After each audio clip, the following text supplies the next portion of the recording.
কবিতাৰ শিৰোনাম নিজৰ কাৰণে।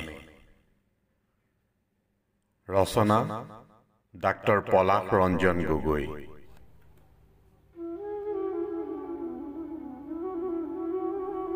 আমিও দুখ পাওঁ, কাটিলে তেজ ওলায়, ভাঙিব পাৰে হাড় জোৰেৰে কোবালে। চাৰি কোঠলীয়া একোটা হৃদপিণ্ড আমাৰো আছে। আমাৰ ছালখন শিলৰ নহয়, আমি শিলৰ চোলা পিন্ধি নাথাকোঁ। কৰোণাৰ হিম শীতল চেলেক আমাৰ কাৰণেও প্ৰথম। গোটেই দেশখন যেতিয়া নিজৰ ঘৰৰ ভিতৰত, মহামাৰীয়ে আমাক থুকুচি পেলাইছে কোভিড ৱাৰ্ডত। পিপি কিট পিন্ধি আমিও ঘামত উতলি আছো,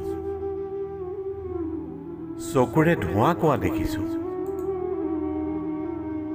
অপাৰেশ্যন কৰিছো, অক্সিজেন দিছো, ডিঙিয়েদি ভৰাইছো টিউব।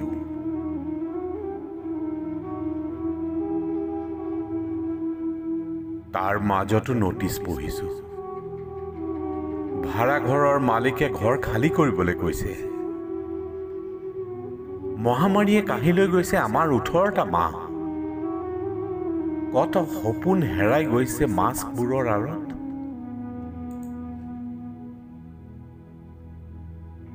আপোন মানুহখিনিক লগ পাবলৈ মন যায়, খোজ কাঢ়িবলৈ শিকা অকমানিটোক একোলা ল'বলৈ মন যায়।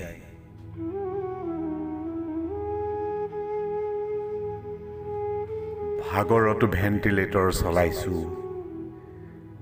বাৰে বাৰে আৰ্টেৰিয়েল অক্সিজেন জুখিছো।